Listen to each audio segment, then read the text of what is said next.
Welcome back, Cubs. Direwolf here. And today, we're going to be talking about this guy. It's your man B Miles coming to you live once again with another video from the B Miles 84 Conscious channel. Shaman B Miles here believes he's solved racism. First step, tell all the white people they can't talk about issues that affect the black community. But before I tell you why that's simultaneously stupid and wrong, I'll let him explain himself and give his best argument. So go ahead, Miles, tell us why white people should not discuss issues that affect the black community. And I want to come to y'all tonight, talking about a topic, I'm talking about, why white people should not be talking about on black issues. Talking about issues, your first issue is that you shot this vertically for no reason. No. Yes. No. Yes. Here, let me fix this for you. Much better. Please continue. Especially if they don't want to end racism. So you're saying that white people should not talk about black people's issues if they want to not end racism. Which means if you don't allow the conversation, then you're not going to be able to end racism. I know you didn't intend to use that double negative, but actually what you said is true. Because if you treat white people as being outsiders and not part of your community, then you are perpetuating racism. White people should not be talking about black people issues because, for one, let's be clear, a European mind cannot fix the African problem. First off, white people aren't European-minded, just like you're not African-minded. We are both Americans. And like it or not, anything that goes good or bad in your community also affects my community because we are one part of a bigger community, our entire country. Drug use, crime, broken families, and poverty affects all of us. Those aren't just your issues. There are nation's issues because your issues affect everybody. And your mind is not doing such a hot job solving these problems on its own. Now is it? Maybe it's because your mind is still stuck in the us versus them mentality, which is a barrier to progress. Why? Because we coming from two total different mindsets and two total different natures. Maybe your mindset is not working, and maybe diversity of thought and perspective is a good thing. There are two mindsets here. One, where the white people want to treat you like a member of their community, and then your mindset where you want to treat them like outsiders. Their logic is really phony, and at the same time, for one, because most white people are racist anyway. So you're going to generalize all white people as being incapable of understanding your issues. And you're going to accuse the vast majority of them, people you've not met and do not know, of racism. It sounds like the biggest reason why you don't want white people talking about your issues is because you hate white people. If all of them are not racist, at the least around maybe like 90 to 95% of them are racist. You're saying at least 90 to 95% of white people are racist. Based on what? Black people only make up 13% of the US population. White people make up 62% of the population. Do you really think if 95% of them were racist, that you would have equal rights? Do you really think that affirmative action would even exist, or that we would have elected a black president? There are white people who are racist, but their racism is no less ugly than yours. When at the same daggone time, number one, you already got their white legal status that you have anyway. That's number one. There's no such thing as white legal status. My driver's license doesn't say white. White people have no more freedoms or protections than black people do. Number two, you already in a position of power. If you really believe that the average white person has so much political power because he is white, then that is the person you should be talking to. But let me remind you, the average person does not have any political power, but there are black people in all levels of government and law enforcement. And there are universities and powerful civil rights groups that advocate for the needs of black people, and there are laws that give preference to black people. You are not powerless, and you are not oppressed. Number three, you already have privilege. So do you. You live in a first world country. Look at those chains on your neck, that watch on your wrist, and that hat on your head. There are white people who are homeless and starving. Do you not see your privilege? But just because someone is privileged, it doesn't mean that their opinions don't matter. You don't lose your freedom of speech because you worked hard, or made good choices, or were lucky. So you got, you in a position of power and you got privilege, and then not to mention, you already got their legal status, which is already called white. Yes, you already said that, and it still doesn't make any sense. You're also legally black. That doesn't change anything. It doesn't mean I don't get to have an opinion about the cycles of poverty, or the breakdown of the nuclear family. It doesn't mean I don't get to have an opinion about things that affect the entire community, both black and white. And you have all these other ethnic groups who want to be classified themselves as white, and you want to use them, and you want to add those groups right along with you, so you can boost up your numbers. What the fuck are you talking about? Nowhere are white people banding together with other racial groups to try to bolster their numbers. If the script was flipped on white people, and they had to go through exactly what the hell we had to go through, You mean like the brutal Viking slave trade? Or about the Barbary and Ottoman slave trades? They all traded in white slaves. What about the Bulgarians and the Greeks? What about the white slavery in Iran? How about the Arab slave trade in Liberia and Sicily? What about the Christian slavery in Muslim-owned Spain? Arab nations have enslaved far more white people than America has ever enslaved black people, and they are far more brutal. And that's not even to mention the extensive amount of white slavery in ancient Rome. There was even white Irish slaves during the same period that there was black slavery in the United States. So don't try selling me this BS that white people have never had to endure slavery like black people have. What I can promise you is, more black people have been enslaved by other black people in Africa than white people have ever enslaved black people in the United States. And lastly, you have never been a slave, and I have never been a slave owner. Do not attempt to justify your hate for white people by blaming them for crimes they did not commit and that were not committed against you.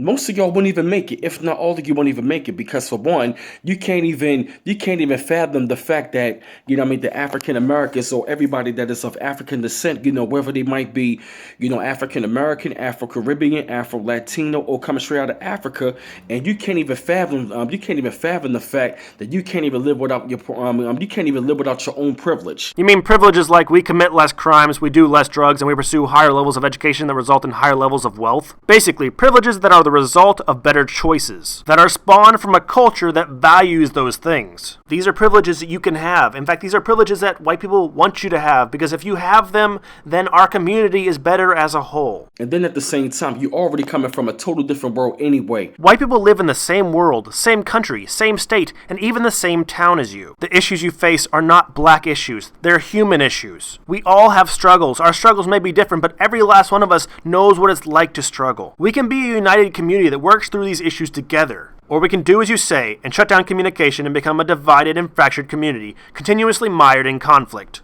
You don't even understand our issues. You don't even understand, what it is to be a person of color. And then at the same time, nobody's out there oppressing you.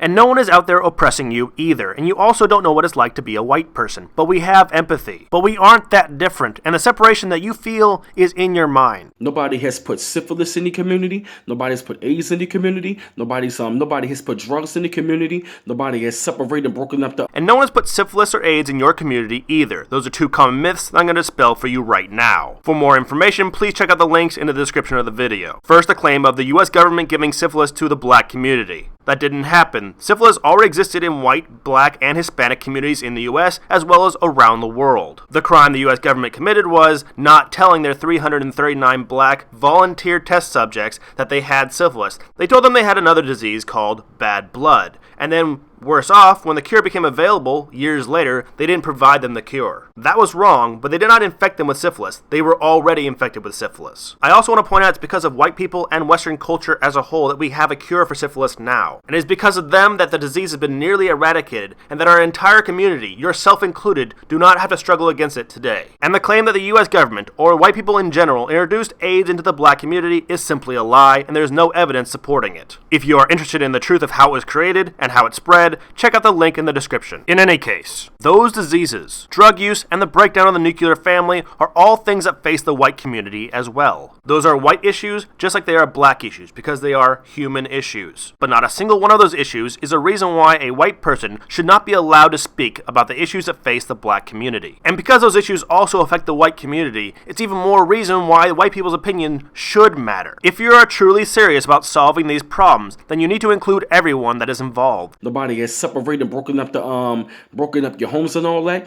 There's plenty of broken homes in the white community. I come from one. And no, I'm not a victim. I don't want any sympathy, and I don't blame anyone else. Now, mind you, you might go through all of the same elements, but at the same time, guess what? Nobody has pushed it on you. So you're saying a white guy that's been affected by all those things, disease, drug use, and a broken home, that it somehow was not pushed on him, he was a willing participant. That argument is nonsense. Nobody has put you in those slaves.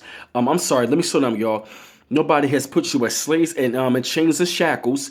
I've already debunked that lie thoroughly. You shouldn't just take what your aggressive teachers in college tell you. You should actually crack open a book yourself. And unless you've gone to prison and wore handcuffs, you've most likely never wore shackles or chains yourself. Nor, may I remind you, have you ever been a slave. You looking at issues from the outside looking in. You were looking at it from the outside looking in, and you're looking at it from a different microscope, and we're looking at it from a scope where we see the problems, we see the things of us. You know, sometimes when you're too close to the problem, you can't see the forest through the trees. Even if the average white person has an outsider's perspective of your problems. That doesn't mean that their perspective is not valuable in the discussion. But I believe our communities have far more in common, far more of the same issues than you might believe. Going on, and not to mention, how the hell are you going to sit there and try to tell us about something or what you know nothing about? You haven't listed one issue that the white community doesn't also face. And furthermore, every issue that faces the black community in some way affects the white community. When the black community struggles with drugs, the white community also struggles with the same drugs and drug violence. When members of our community struggle with poor education and poverty, we all, black and white people alike, pay the social and financial price. Black people don't live on an isolated island. We live in the same communities. You know, you want to sit there and talk about, well, fix your community. You guys got to do better. Well, get rid of the victim mindset. Well, do this, that, and the third. But at the same time, every time black people start doing these things, or they want to talk about that, you want to talk about that's being racist and divisive. You didn't drop the victim mentality, did you? You're still blaming white people for all of your problems. And the whole purpose of this video is for you to say that white people and black people are different and we're not working for the same goals. But more so, you're describing white people as more of an obstacle than an ally. The whole purpose of this video was to be divisive. So my thing is this though, right? Do you really want us to fix our community and have things, you know what I mean, going have things going our way, and you really want things to go better? I don't think so. Yes, we do want things to go well for all members of our community because, believe it or not, crime, drug use, and poverty is not good for anyone. If you are happy, wealthy, and law-abiding, that makes my life better. It makes our entire community better. Because especially when it comes to these white liberals and all that, y'all are really racist as hell. So y'all talk all of that black people problem stuff, and you feel as though that you want to help and all that, but for the most part, most of y'all don't want to, you know what I mean, most of y'all don't even want to see us as your equal anyway. I'll have to agree with you. American liberal policies thus far have infantilized the black community rather than treating them as equals. But for some reason, I don't think you're referring to the soft bigotry of low expectations. You know, you want to talk about Dr. Martin Luther King, he fought for equal rights, and you want to talk about equality, but once we really start talking about equality, you feel as though that is oppression. That is because equality of results is oppression. However, equality of opportunity and a meritocracy are the true forms of equality. The reason why people say policies such as affirmative action are oppression and not equality, because they are effectively the government picking winners and losers based on their racial groups alone, which is basically trying to fix racism with more racism. If you don't see why that's stupid, then there's nothing I can do for you. And I will admit, I actually had a Caucasian girl to tell me this a couple months ago. She said, when you used to privilege, equality feels like oppression. You currently have equality under the law. In fact, in some places you have preference. And what regressives like yourself are asking for is not equality. And I feel as though that you should not be speaking on any issues in our community. Why? Because it doesn't affect you. I've already explained to you how those issues affect everyone. And you do not have the right to tell someone what they can or cannot talk about. After all the blood that's been spilled for you to have the right to say what you want to say, why would you then turn around and say that someone else should not have that same right? You know, you're not living in our community, and you think all because you might hang around black people, you might dance around black people, you even might have sex or date one of us, that you really understand. But no, we coming from two total different worlds. As long as you believe the lie that we are so different and that skin color is so important, as long as you emphasize your racial group over your entire community, then you will remain as divisive and racist as any white supremacist, and you will be what you claim to hate. And for the most part, you can't even fathom, because once your white privilege is being checked, or it's about to be checked and all that, you really get on code with that white supremacy. If being privileged as a white straight male is being blamed for all the world's problems, you can have it. I have no legal right that you don't also have. So when you tell me to check my privilege, you're saying what I have, I don't deserve. Now, unless you're ready to talk about ending racism and really having true equality and all that, and you really want to use the words of Dr. King and you really want to exemplify those words, then I feel as though you should be talking about our issues. Martin Luther King went out of his way to talk to white people and white leaders. He was wise enough to know that social change could not be achieved by black people alone. And you want to sit around here and call us a cancer to society? No, you've been a cancer to the whole fucking world. You went around the whole goddamn world. You went around the whole goddamn world and fucked everything up and destroyed every daggone thing. That's how you see white people, huh?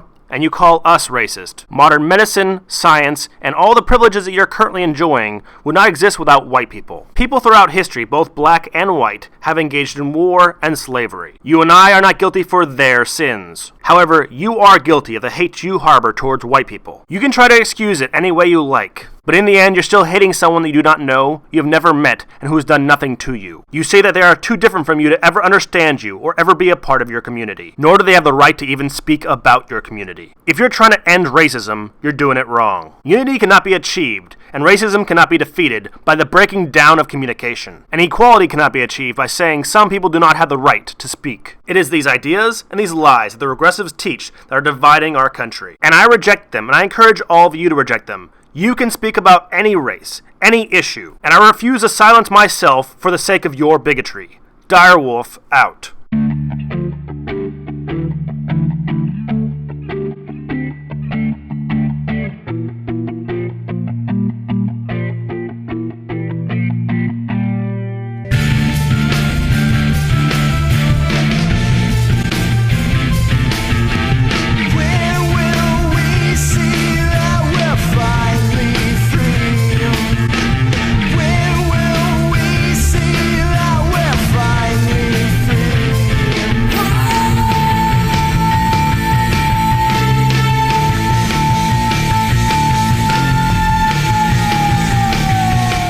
Hello Cubs, I have a little challenge for you. The flag you see behind me is the official flag of Wolfistan. It was created by the Twitter user, The Wolf's Word, and it is the flag of our pack. My challenge to you Cubs is the first Cub to get this flag shown on a legitimate news source. We'll get a free item from the Wolf Pack store. You can either make the flag yourself, or you can buy one from the designer of the flag. His store is linked in the description of this video. Best of luck Cubs. Do whatever you can, within the law, to get this flag shown on the news. It will be hilarious. We must spread awareness of the nation of Wolfistan. It is your civic duty.